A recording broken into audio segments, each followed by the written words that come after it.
आरती करेगी प्रभु कि ग्राहान विपाटिता मुखाधारिणा गजेंद्रम। प्रभु धन्य है, इस काल से हमारी रक्षा की, मस्तक को काट दिया प्रभु और गजराज आजाद हो गया। सुखदेव कहते हैं बाबा, सुखदेव बाबा कहते हैं परीक्षित, वो गजराज कौन था और वह ग्राह कौन था जानते हो? वह गजराज पूर्व जन्म में द्रविड़ देश का राजा था, इंद्रद्युम्न गजराज। लेकिन जवानी में ही जब आपके ऊपर कोई भार हो, जैसे माता पिता समर्थ हो, तो पुत्र का धर्म होता है कि जब तक माता पिता परिवार को एक लाइन डोर न पकड़ा दे तब तक घर छोड़ करके संन्यास धर्म नहीं लेना चाहिए। अब प्रजापालक राजा इंद्रद्युम्न जवानी में विवाह किया और वैराग्य जगह अपने जो है राज्य को ही छोड़ करके जाकर के मलय पर्वत पर वो करने तपस्या करने के लिए चले गए और यहाँ प्रजा भूखी मर रही है। अब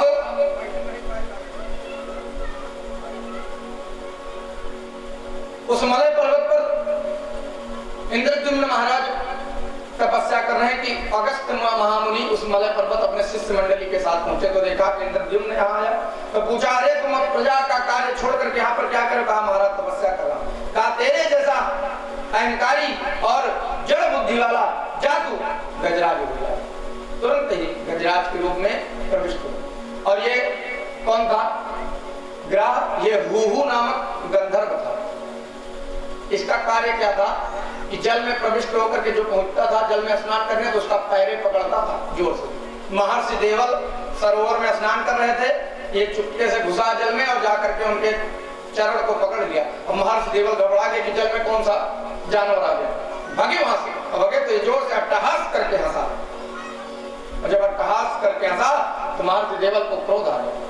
जादू जिस प्रकार से लोगों को सताता है, लोगों को परेशान करता है, अपने इस कर्म से सत्कर्म छोड़ करके इस जल में प्रविष्ट होकर के दूसरे का पैर पकड़ा, ग्राह हो जाएगा। वही ग्राह आज प्रभु के द्वारा दोनों का कल्याण हुआ। जब दोनों का कल्याण हुआ तो सुखबारीक्षित कहते हैं बाबा, इस प्रकार से मनुष्य अगर अपने मानव जीवन को सार्थक बनाने लग जाए तो क्या उनका भी कल्याण हो सकता है? सुखदेव बाबा ने कहा परंतु कर्म करना हो। लेकिन आज के मनुष्य धर्म करने के लिए कहते हैं कि धर्म न अर्थ न काम रुचि। धर्म करने के लिए अर्थ ज्यादा लगता है, धन। आप यज्ञ करिए, आज के जमाने में अश्वमेध यज्ञ नहीं कर पा रहे हैं लोग। धन पिछले जमाने से ज्यादा आ गया। कुबेरपति अजगर बन करके बैठे हैं धन पर, लेकिन एक बूटी कौड़ी किसी को दे दे।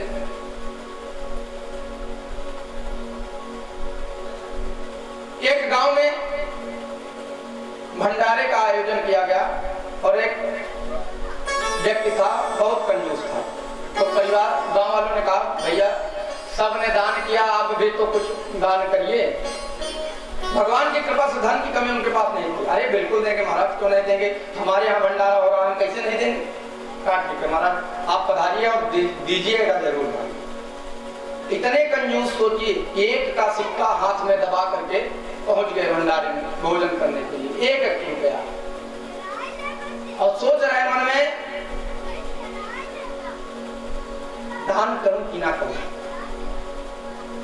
मन में सोच रहे हैं। फिर बार बार उसको खोल करके देख रहे हैं, फिर मूंद रहे हैं, ऐसे कर रहे हैं बार बार। लोग देख रहे हैं कि आए हैं भैया धनवान करते हैं तो कुछ ना कुछ देंगे, लेकिन बार बार उसी 1 रुपए को खोल देख रहे हैं। तो कहते हैं कि इनका मन तो नहीं पसीजा, लेकिन हाथ में बंद रहने के कारण सिक्का पसीने से भीग गया। तो खोल करके देखा तो कहा कि देखो तुम भी इतना रो रहे हो, मेरे से दूर नहीं जाना चाहते हो लगता है। हाथ की हथेली के वह सिक्का पसीज गया, लेकिन उनका मन नहीं पसीजा। सोच लिया ऐसे संसार में व्यक्ति है। कहा इसका मतलब तुम नहीं जानते, उस सिक्के को अपने जेब में रख लिया कि दान नहीं करोगे। उनका नाम था दान चंद, क्योंकि गांव के लोग व्यंग्य बोलते हैं, जो गलत कार्य करता है तो नाम उल्टा ही लेते हैं उसका, वो दान चंद नाम। तो परिवार दानचंद ने उस सिक्के को अपने जेब में डाल लिया। घर पहुंचे, पत्नी ने कहा दान कर दिया। कहा भैया दान करने जैसे पहुंचा कि हमारा रुपया रोने लगा बड़ी जोर। और जब रोने लगा तो हमको दया आ गई कि अरे तुझे मैं अपने पेटी में ही रखूंगा, दान नहीं करो, चिंता मत कर। प्रसाद खूब बढ़िया बनाया था, पेट भर गया। पत्नी ने कहा देखो बहुत कंजूसी ठीक नहीं, क्योंकि यह तन जो है वो एक माटी का पुतला है, कि यह तन है माटी का पुतला,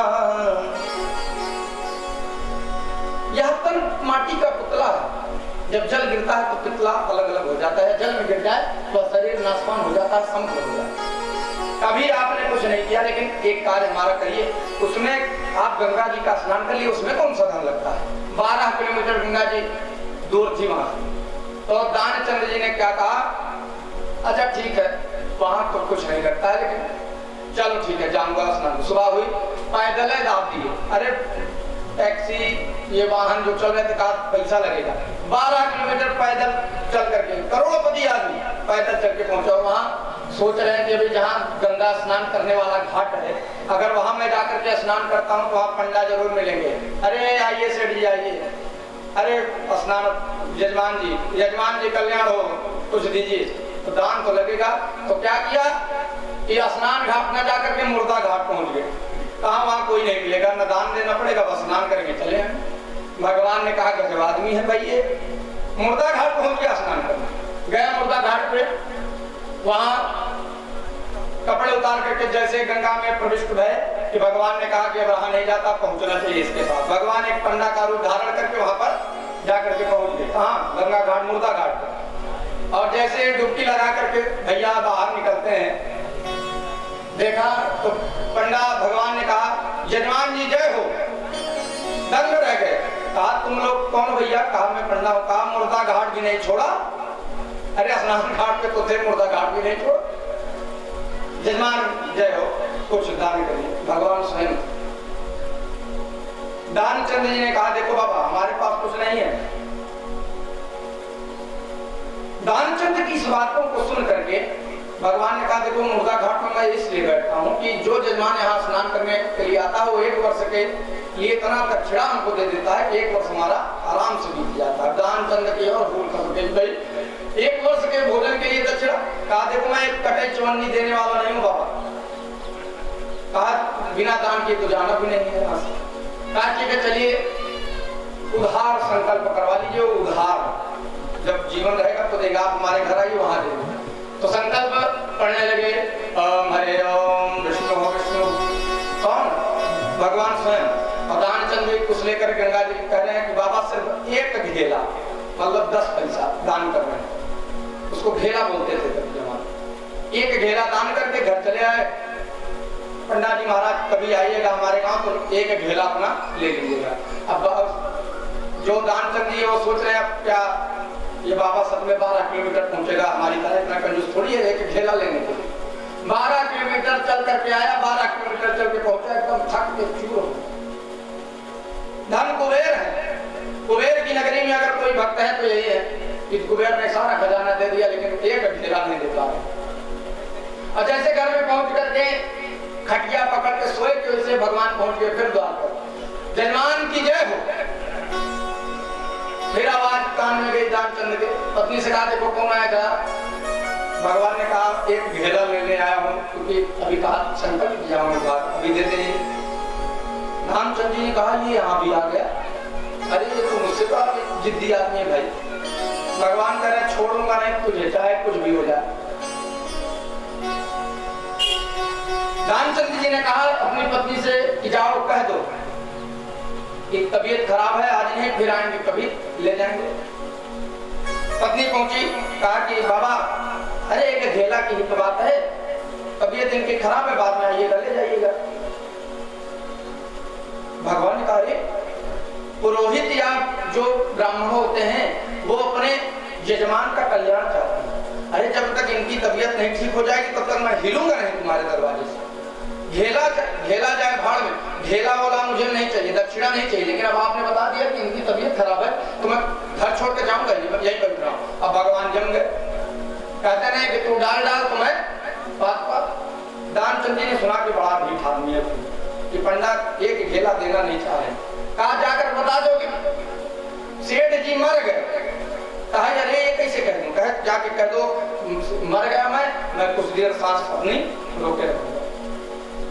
आई रोकर खूब जोर से विह्वल होकर के दानचंद की पत्नी ने कहा बाबा तबीयत खराब है और चल बसे जजमान जी जो पंडित जी थे उन्होंने कहा अरे भगवान ने कहा अरे अब तो बड़ी विडंबना होगी, अब आप इस गांव में कहाँ जाएंगे?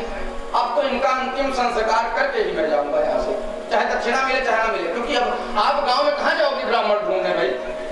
अब इनका अंतिम संस्कार करके तब मैं जाऊंगा, दक्षिणा मुझे नहीं चाहिए। सेठ जी के पास आवाज के कहा ये बड़ा घोर आदमी, भगवान ने कहा तुझे छोड़ूंगा नहीं।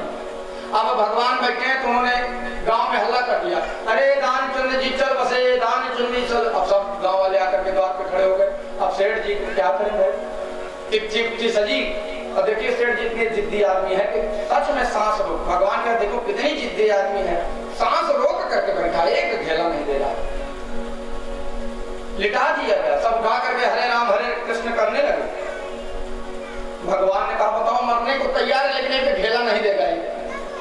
चल गई। पत्नी उनकी रो रही पीछे से, अरे मरे नहीं है, अरे मरे नहीं है। गांव वाले कह रहे सदमा लग गया, असद तो एक का मरे नहीं, अरे मरे नहीं है भैया, मरे नहीं है, उतारो इनको नीचे। लेकिन गांव वाले कह रहे दिमाग में जोर पड़ गया है इनके, और दानचंद को ले जाकर के सैया पर लिटा दिया। अब अग्नि जलाने की बारी है, सारे गांव वाले मिलकर जलाने वाले थे कि भगवान ने कहा मर ही जाएगा लेकिन एक घेला ये नहीं देगा। पहुंचे कान में कहा दानचंद जी अरे मैं भगवान स्वयं हूँ, आंख खोलो। जैसे ही आंख खोला तो देखा फिर वही पंडा फिर जोर से बंद कर लिया। कह रहे ये पंडा पीछा नहीं छोड़ रहा है, साथ में जाएगा क्या? तो भगवान ने कहा देख बंदे मैं स्वयं ईश्वर हूँ, तेरे से घेला लेने नहीं, तेरे इस भक्ति से मैं बहुत प्रसन्न हुआ, तूने इतना छकाया मुझे, जो मांगना है मांग ले। भगवान से कहा कि बस वही एक घेला छोड़ दीजिए, बस और कुछ नहीं चाहिए हमको, एक घेला मत दीजिए। तो ऐसे संसार में लोग पड़े हैं यार, इनसे धर्म की आशा आप क्या कर सकते हैं? ये धर्म की रक्षा करें? इंद्र का अभिमान हुआ, ऐरावत हाथी में बैठे थे, बृहस्पति महाराज का जो है अपमान किया, श्रीहीन हो गए, लक्ष्मीहीन हो गए, तो समुद्र मंथन करना पड़ा। भगवान ने कहा कि दैत्यों को मिलाकर के समुद्र मंथन करो, जिससे तुम्हारा कल्याण होगा, सारे रत्न पदार्थ निकलेंगे, स्वर्ग में आप विराजमान हो जाओ। लेकिन जब श्रीहीन हो गए, दुर्वासा जी महाराज के द्वारा श्राप मिला था, तो जाकर के देवताओं ने, भाई देवता और असुर में बनती नहीं थी बिल्कुल। नारद जी महाराज ने कहा कि देखो भाई आप युद्ध सीधे नहीं कर सकते हैं, क्योंकि अभी इस समय संजीवनी मंत्र है शुक्राचार्य जी के पास, जिनको मारोगे तुरंत खड़ा कर देंगे। भगवान शंकर से संजीवनी मंत्र प्राप्त है, और संजीवनी मंत्र है क्या आप जान लीजिए, आप नहीं जानते होंगे।